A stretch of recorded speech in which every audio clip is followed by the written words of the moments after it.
Gammon. Number one, Mr. Speaker. Prime Minister. Mr. Speaker, I'm delighted that the UK is hosting the leaders of the world's greatest democracies at the G7 summit in Cornwall this week. This is the first meeting between G7 leaders since the start of the pandemic. Mr. Speaker, this week is Carers Week, and I'm sure the whole House will wish to join me in thanking care workers and everyone caring for family, friends and loved ones. Their selflessness and devotion to helping others is an inspiration to us all. Mr. Speaker, this morning I had meetings with ministerial colleagues and others. In addition to my duties in this House, I shall have further such meetings later today. Thank you very much, Mr. Speaker. And can I very much echo the comments of the Prime Minister on the work of unpaid carers. But after plenty of warm words for the victims of fire and rehire, including from the Prime Minister himself, the Government yesterday announced its legislative response to the ACAS report of doing absolutely nothing. Nothing for the hundreds of thousands already threatened, or as the ACAS report itself says, the many, many more that are anticipated to face fire and rehire when the furlough scheme ends. He should be thoroughly ashamed of himself, Mr. Speaker. It's increasingly clear this Government won't protect workers, so will it devolve employment law to Holyrood so the Scottish Government can? Actually, Mr. Speaker, this Government has been absolutely clear that it's unacceptable to use threats of firing and rehiring as a negotiating tactic. We welcome the ACAS report, which actually finds that hire and fire should only be used in limited circumstances, such as to prevent job losses, Mr. Speaker, when other options have been exhausted. We therefore asked ACAS to produce clearer guidance to help employers with other options. Bradley. Prime Minister, we're on a mission in the East Midlands to create 84,000 jobs for local people. We're legislating for planning powers for our development corporation, which will work in tandem with our unique inland freeport. But, Mr. Speaker, decisions about HS2 and specifically the Toton Hub will have a huge impact on whether we can deliver on our vision for the East Midlands. Would the Prime Minister meet with me urgently so we can make sure we can deliver on that commitment to local people? Mr. Speaker, the East Midlands could have no more fervent or effective champion, and I congratulate my honourable friend on his vision for the East Midlands Freeport and all the benefits that rail integration will bring. And I know that he's about to have a meeting with ministerial colleagues to determine how the integrated rail plan can work with HS2 best to achieve his objectives. Let's go to the Leader of the Opposition, Keir Starmer. Thank you, Mr. Speaker. This is the first PMQs since the Prime Minister and Carrie got married. So can I offer my warm congratulations to the Prime Minister and his wife and wish them a happy life together. I have to say I admire the way they managed to keep it secret. Can I join with the Prime Minister on his comments about Carers Week? And can I also send our deepest sympathies to the 4 people killed in Sunday's terror attack in Canada? It was, as the Canadian Prime Minister said, an attack motivated by hatred and Islamophobia, and we must all unite against that at home and abroad. And can I ask the Prime Minister to pass on our thoughts and condolences to the Canadian Prime Minister when he sees him later this week? Mr. Speaker, why does the Prime Minister think that his now former education advisor, Kevin Collins, described the government's education plan as half-hearted, that risked failing thousands of children, hundreds of thousands of children, and not being even close to meeting the scale of what is needed? Mr. Speaker, first of all, I want to thank Kevin Collins for his work, and but above all, I want to thank actually pupils, parents, teachers for everything they've done throughout this pandemic. And the struggle has been enormous, and actually what the government is doing is, in addition to the £14 billion, the extra £14 billion we committed, taking per pupil funding in primary schools up to £4,000 per head, in secondary schools up to £5,150, Mr. Speaker. We're now putting another £3 billion into educational catch-up with the biggest tutoring programme anywhere in the world, Mr. Speaker, and it is based on the best evidence that we could find and that Sir Kevin could supply. Keir Starmer. Mr. Speaker, let me get this right. In February, the Prime Minister appoints an expert to come up with a catch-up plan for education. He's a highly respected expert, consults widely, and comes up with a plan. The Treasury balks at it and says we'll only provide 10%, yes, 1/10 of what's needed. The Prime Minister rolls over whatever he says, and children lose out. So much for levelling up. Let me help the Prime Minister with the numbers. The funding he announced last week is about £50 per child per year. And even if you add in previous announcements, in England it's only £310 per child over 4 years. Yet in the US there's a catch-up plan worth £1,600 per child. And in the Netherlands it's £2,500. So can the Prime Minister explain, when he was told by his expert that he appointed that only an ambitious, fully funded catch-up plan would do, only an ambitious, fully funded catch-up plan, why did he come up with something which, in the words of that same expert, is too small, too narrow and too slow? Mr. Speaker, I think that the Right Honourable Gentleman needs to do the maths, because and he needs to do some catch-up on his own mathematics, because in addition to the 14 billion I've already referred to, Mr. Speaker, there was already another £1.5 billion of catch-up. This is a £3 billion catch-up plan just for starters, Mr. Speaker, and it includes the biggest programme of tuition of 1-to-1, 1-to-2, 1-to-3 tutorials anywhere in the world. And we all know, Mr. Speaker, that there are schools in this country, classrooms in this country, where children are getting private tutorials, private tuition, thanks to the hard work of their parents. He asks about levelling up. What we want to do is get on the side of all the kids who don't have access to that tutorial, Mr. Speaker. To support, that's what I mean by levelling up, Mr. Speaker. Who does the Prime Minister think he's kidding? He asked Kevin Collins to tell him what was necessary to catch up. Kevin Collins told him, and he said no. Who does he think he's kidding? The Chancellor's decision, and I assume it was the Chancellor's decision, it always is, to hold back the investment that's needed is a completely false economy.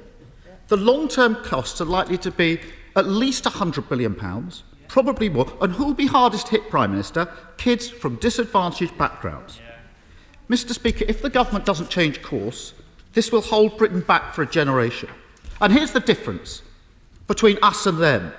Because when Labour says education is our #1 priority, we mean it. That's why we published a bold £15 billion plan to catch up on education for every child. We're putting that to a vote this afternoon. If the Prime Minister is really serious about this, he'd back that motion. Will he do so? I'll tell you that, Mr. Speaker, I'll tell you the difference between us and the party opposite is that we put in the tough measures that are needed to give kids a better education across the country. When we rolled out the Academies programme, Mr. Speaker, which have driven up standards across the country, who opposed it? They did. When we put in tough measures to ensure discipline in schools, Mr. Speaker, they opposed it. At the last election, Mr. Speaker, they even campaigned to get rid of Ofsted, which is so vital. They did. He stood on a manifesto to get rid of Ofsted. Will he now say that he not only supports our tuition programme, but he supports our radical programme to support teachers with better training? £400 million we're now putting in, not only a starting salary for teachers of £30,000, which we've introduced, but another £400 million to support better training for teachers. That's what we're backing in our party. They are serious, costed reforms and are based on evidence, unlike anything he's producing. Just a moment, and we'll have a little less shouting from the south. Just to remind the Prime Minister, his Prime Minister's questions, it isn't about the agenda of last general election. Keir Starmer. The Prime Minister, Ofsted, was not the question. I'm not interested in what they put on the agenda. I'm more interested in you answering the question. Keir Starmer. Mr. Speaker, let me take this very slowly for the Prime Minister. The Collins review commissioned by the government was very clear. If the Collins proposed action is not taken, the attainment gap will rise between 10 and 24%. That was on a slide shown to the Prime Minister last week. And he talks about the various measures, so let's look at this more closely. Which part of our plan does he oppose? The plan that's being voted on this afternoon. Is it breakfast clubs for every child? Does he oppose that? Is it quality mental health support in every school? Does he oppose that? Is it more tutoring for every child that needs it? Does he oppose that? Or additional investment for children who've suffered the most? Which part of our plan does the Prime Minister object to? And if he doesn't object to it and agrees with it, why doesn't he vote for it?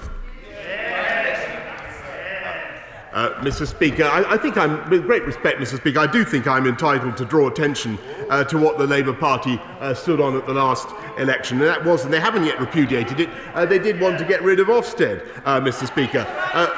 But I will tell the right honourable gentleman that if he is now saying that he supports our tutoring programme, and that's what I think I understood from him just now, then that is a good thing, because hitherto what has happened is that the kids of well-off parents, thanks to their hard work, have been able to rely on private tutoring. What the government is now doing is coming in on the side of all the other kids who don't get access to that tutoring. 6 million kids, 6 million children, Mr. Speaker, 6 million children will have access to tuition thanks to this programme. It is a fantastic thing. It is a revolution in education for this country. If he's now saying that he supports it, Mr. Speaker, then that's a good thing, though I've learnt in the course of the last year that his support can sometimes be evanescent, Mr. Speaker.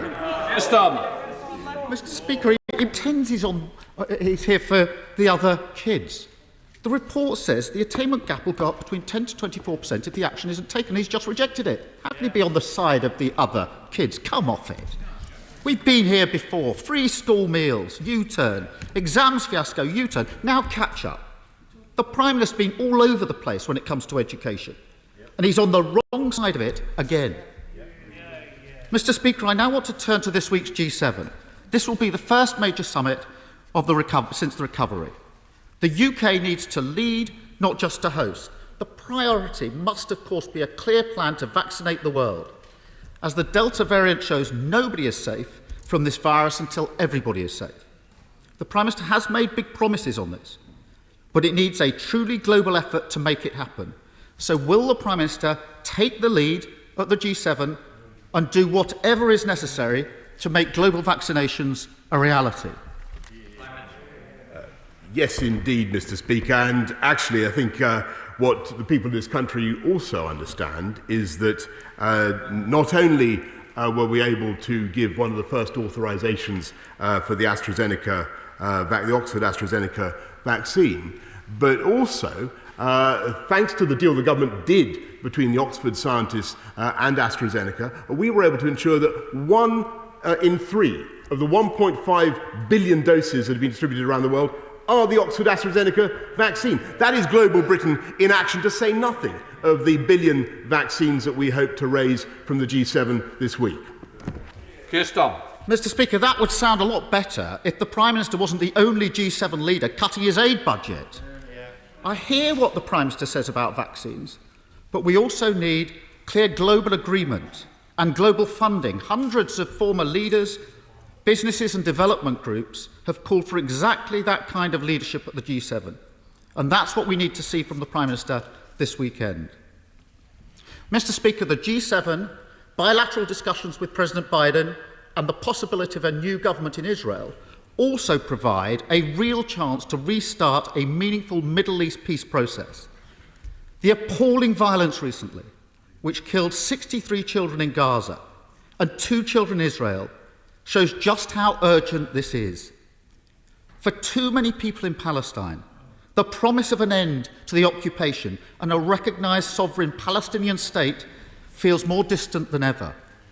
So will the Prime Minister take the opportunity this weekend to press for renewed international agreement, to finally recognise the state of Palestine alongside a safe and secure Israel, to stop the expansion of illegal settlements, and to get a meaningful peace process back up and running?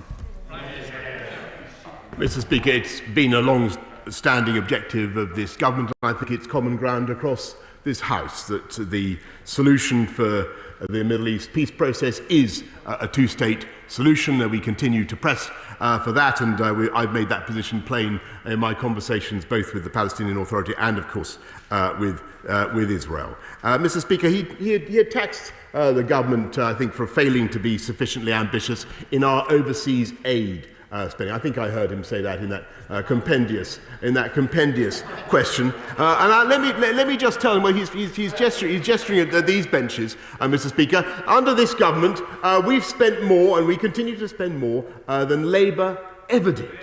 Labour ever did. Under Blair, under Brown, even when they were spending money on Brazilian dancers in Hackney to raise consciousness, which is what they did, to raise consciousness of global poverty, Mr. Speaker. We are spending £10 billion a year at a time of acute financial difficulty for this country, and I think the British people know that is the right priority for this country. I think, and if Labour members want to vote on that matter, Mr. Speaker, and may I just remind them that the people of this country had an opportunity to vote on the way the government is handling it last month and the balance that we were striking, and I think that they adjudicated firmly in the favour of the government, Mr. Speaker. They pontificate and prevaricate and procrastinate. Felicity Kendall, come on! I can even. Thank you, Mr. Speaker. You've made me slightly older, yes. I am very proud of my government's record on the environment and the fact that we have cut emissions at the fastest rate of any G7 country. I welcome the fact that Lancaster West Estate in my constituency has benefited from a green grant of almost £20 million to decarbonise. Does my right honourable friend agree with me that we need to build back better in a green way and in a way that levels up all parts of the United Kingdom? Yes, I do, and I thank you, Mr. Speaker. My honourable friend's absolutely right. That's why we committed a total of £3.8 billion to fund energy improvement in the performance, particularly of social rented homes. Leader of the SNP, Ian Blackford. Thank you, Mr. Speaker. I'm sure we're all looking forward to the European Championships kicking off later this week. Can I take the opportunity to wish all the best to our country, Scotland, to Steve Clark and the team, and to remind the team it is time for heroes.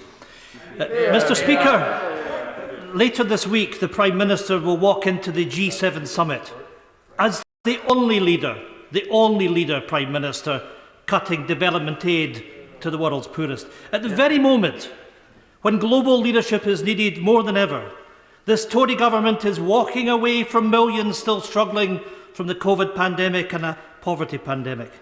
The Prime Minister has been hiding on this issue for months. This is a government on the run from their own moral and legal responsibilities, and on the run, Mr. Speaker, from their own backbenchers.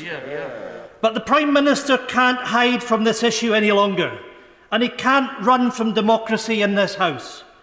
Will he stand up today and commit to a straight vote in this House on his inhumane cuts as demanded by the Speaker? Prime Minister, it is a very simple question. Yes or no? And by the way, Mr. Speaker, wish all the very best to Scotland and England and all the home nations who may be playing in this. I don't know whether he's going to reciprocate, Mr. Speaker, but you never know. It's worth a shot. I thought. Oh, you did? Okay, there you go. That's nice of him. Anyway, Mr. Speaker, I think the answer is clear. We the people of this country, as I said to the right honourable gentleman, were given a vote on this and many other matters very recently, and I think they adjudicated very firmly in favour of the balance the government is striking. We are in very, very difficult financial times, but you shouldn't believe the lefty propaganda, Mr. Speaker, that you hear from people opposite. We're spending £10 billion over. We've actually increased. All they want to do is run this country down, Mr. Speaker. Run this country down. When we've increased spending on girls' education alone to £500 million, almost £500 million. That is a fantastic sum of money to be spending in difficult times, Mr. Speaker. We should be proud. Ian Blackford. Mr. Speaker, I have to say I don't think I've ever heard the previous Prime Minister, the right honourable member from Maidenhead, called a leftist propagandist. The simple fact of the matter, Prime Minister, is every single party, every single member of this House stood on a manifesto commitment of 0.7%. The Prime Minister has reneged on that, and the Speaker has indicated that the government should allow a vote on it. It's pretty basic stuff. After a year dealing with the deadly virus, why can't the Prime Minister get this? In a pandemic, no one is safe until everyone is safe. Now is the time to support each other, not to walk away from those in need. People are dying and they need our help. The Prime Minister has the nerve to brag about the government support for the vulnerable, and at the very same time, he is slashing £4.5 billion from the world's poorest. In the week of the G7, what kind of world leader washes their hands of responsibility by cutting water and hygiene projects by more than 80% in the middle of a pandemic? Mr. Speaker, I may say that I think that the last contribution was absolutely disgraceful, because the people of this country have gone through a very difficult time. We've had to spend £407 billion supporting jobs, families, livelihoods throughout the country, and yet we are continuing to support international vaccination. £1.6 billion this country has contributed to Gavi. I think £548 million to COVAX. And let me just remind him of the statistic I mentioned earlier. 1 in 3 of the vaccines being distributed around the world to the poorest and the neediest come from the Oxford AstraZeneca supply. Thanks to the deal this government did. Or does the name Oxford AstraZeneca continue to stick in his craw, Mr. Speaker? Scott Benton. Thank you, Mr. Speaker. May I welcome plans outlined by the Education Secretary last week, which will oversee a tutoring revolution in this country, a proven way to help the most disadvantaged children to catch up. Is the Prime Minister able to confirm that this is just one part of our wider plan to ensure that no child misses out as a consequence of a disruption caused by this pandemic? Yes, Mr. Speaker. I thank my honourable friend, because the whole point of the tutoring programme is that it is evidence-based, and every tutoring programme, and I say there are 6 million pupils, children who can benefit, is equivalent to 3 to 5 months of educational catch-up. We're also, Mr. Speaker, going to be looking at increasing time in schools, and I hope that the loyal opposition, Mr. Speaker, may use their influence with their paymasters in the teaching unions to encourage them in that objection. Colin Masewell. Thank you, Mr. Speaker. The Prime Minister knows full well that the best way to reduce checks in the Irish Sea is to do a Swiss-style SBS agreement with the European Union. So far, he's decided not to do that. So why is he prioritising cheap, dodgy beef from Australia over the concerns of the people of Northern Ireland and reducing checks in the Irish Sea? No, Mr. Speaker. What we're prioritising is the right and ability of the people of Northern Ireland to have access, as they should, freely and uninterruptedly to goods and services from the whole of the UK, and we are working to ensure that we protect the territorial and economic integrity of our country. That's what matters. Kevin Holland. Thank you, Mr. Speaker. The Prime Minister's excellent First Homes policy will allow tens of thousands of key workers and local first-time buyers to buy a home every year at a discount of up to 50% from the market price. Would you consider turbocharging this policy by establishing a National Land Commission to assemble public sector land to facilitate the development of potentially hundreds of thousands of more half-price homes, so more people can see the benefits of home ownership?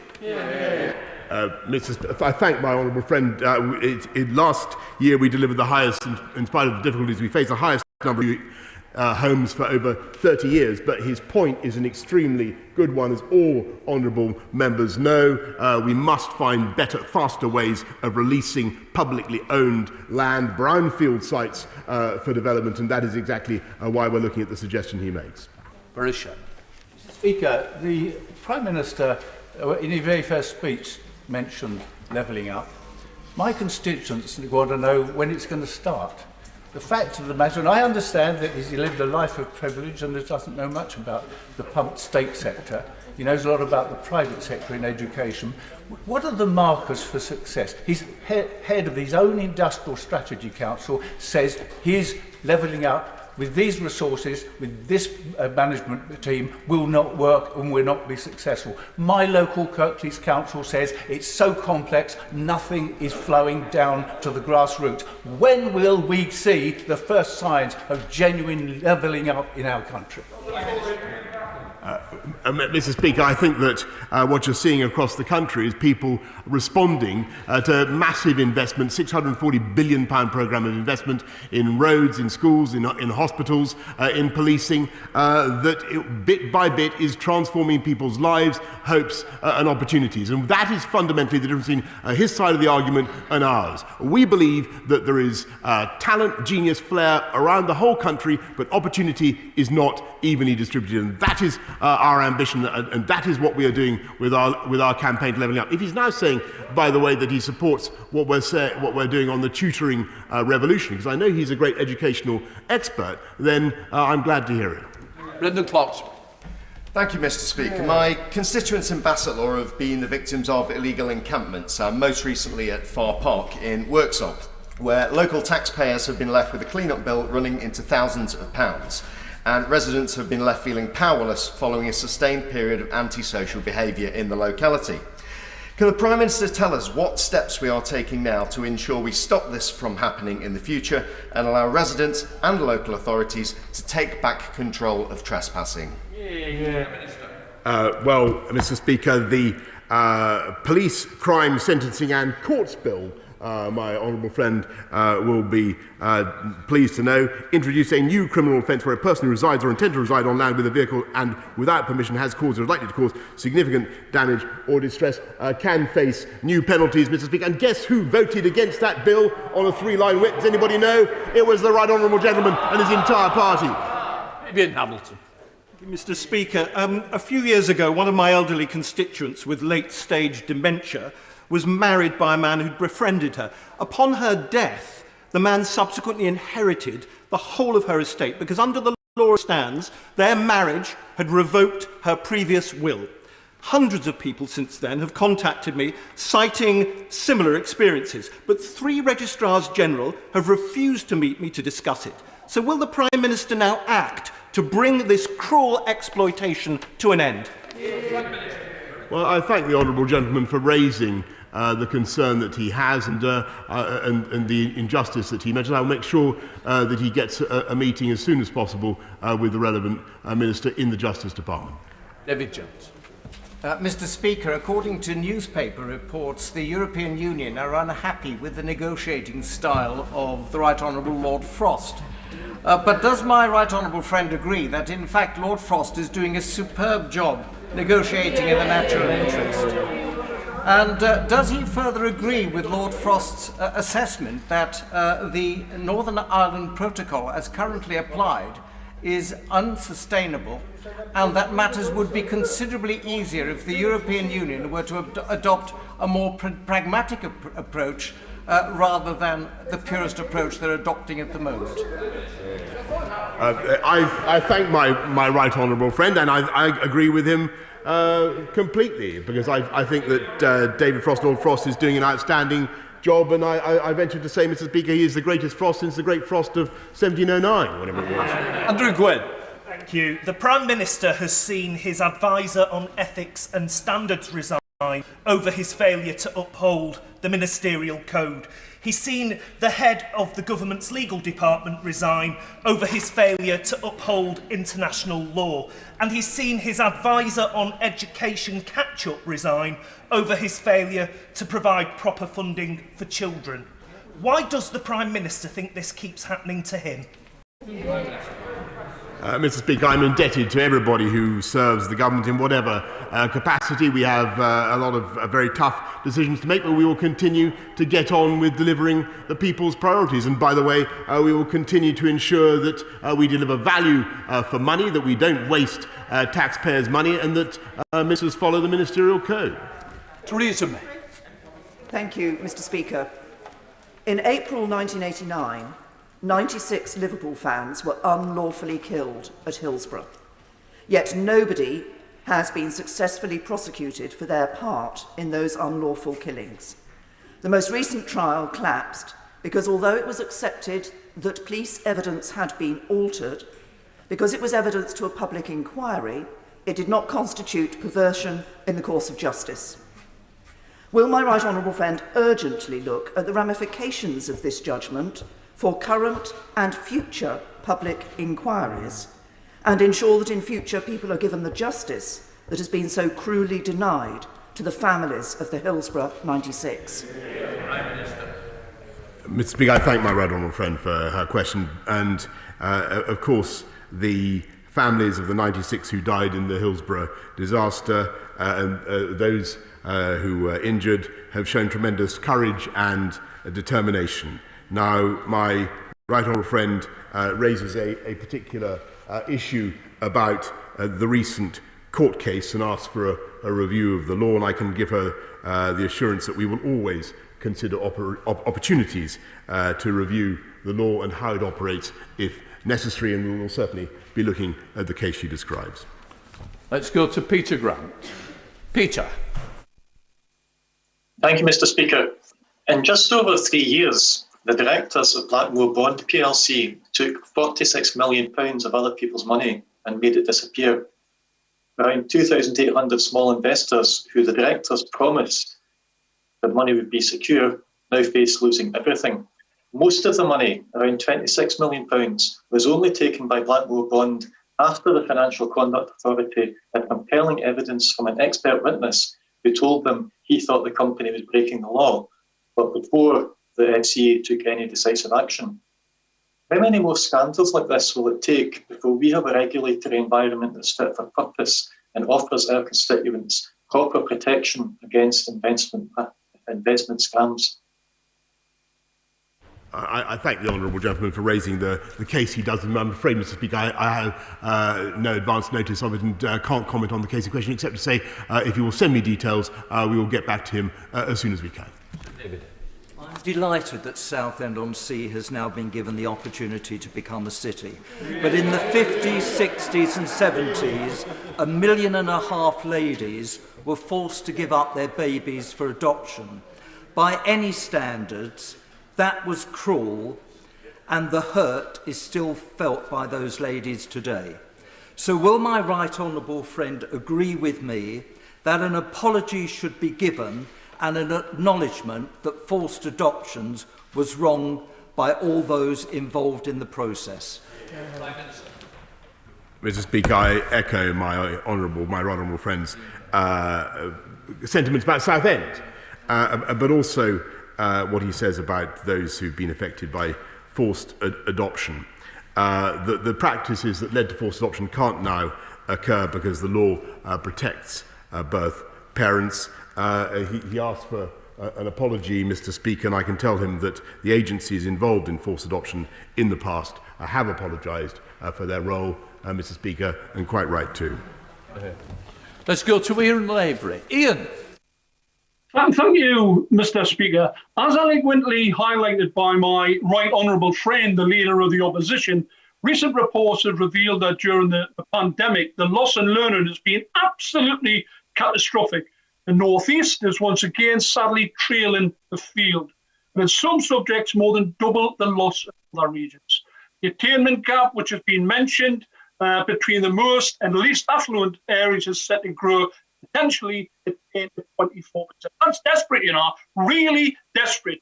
The government's catch-up funding is quite simply derisory, too small, too narrow, too slow, are comments being articulated by the former Education Recovery Chief before his unfortunate resignation. Prime Minister, the parents in Wansbeck, in my constituency, are listening. You've got a wonderfully privileged educational background. Can you use it to explain how 20 pence per day helps kids in my patch catch up? Prime Minister.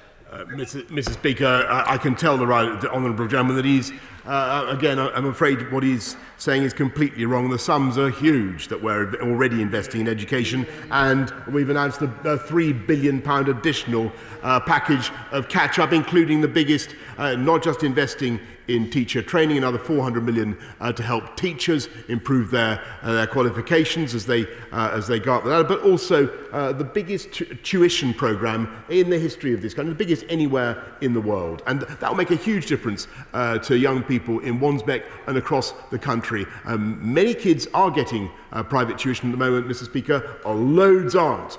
We want to level up.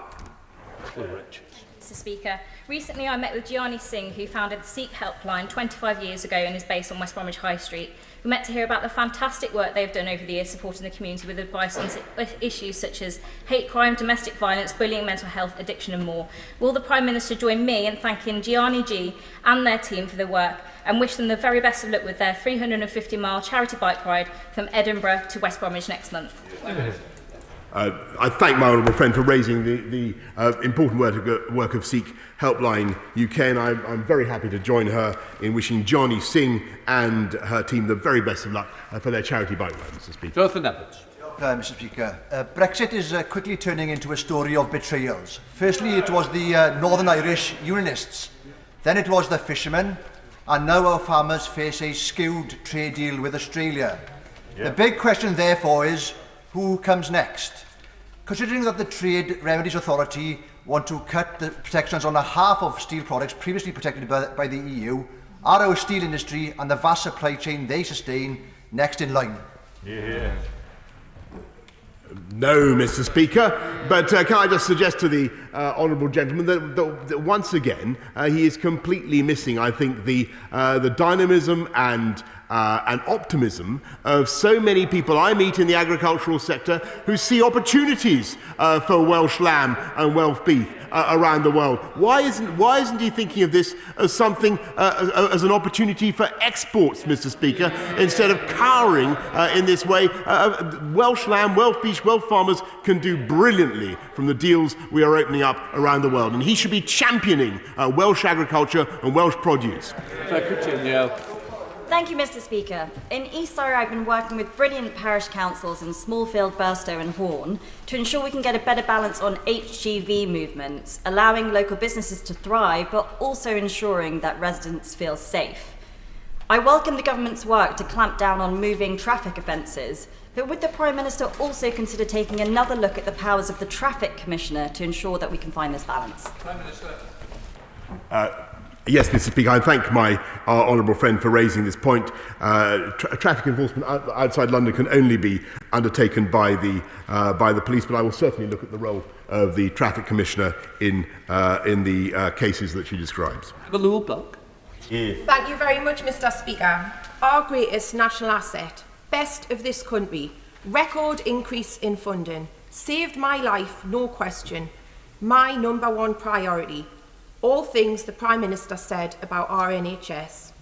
Yet, award-winning South Tyneside Hospital has lost vital services and been told by his government to make further cuts to remaining services.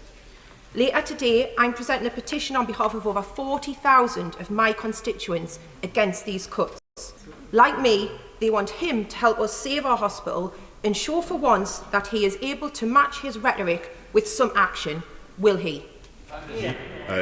Yes, Mr. Speaker, and all the changes that she mentions will be consulted on in the usual way. I note that Dr. Shahid Wahi, the Executive Medical Director of the Trust, was recently quoted in the Shields Gazette as saying this is about improving surgical services. It is not about downgrading anything. And she mentions cuts, Mr. Speaker. This government, this year alone, has given another £92 billion to support our NHS, on top of the huge commitments we already made. Final question, Jacob Young. Thank you, Mr. Speaker. Yesterday we had the fantastic announcement of £25 million of investment into Redcar Town Centre, which will allow us to build a new water sports facility at Cortham, a new indoor activity centre on the Esplanade, and give the town a much-needed lift.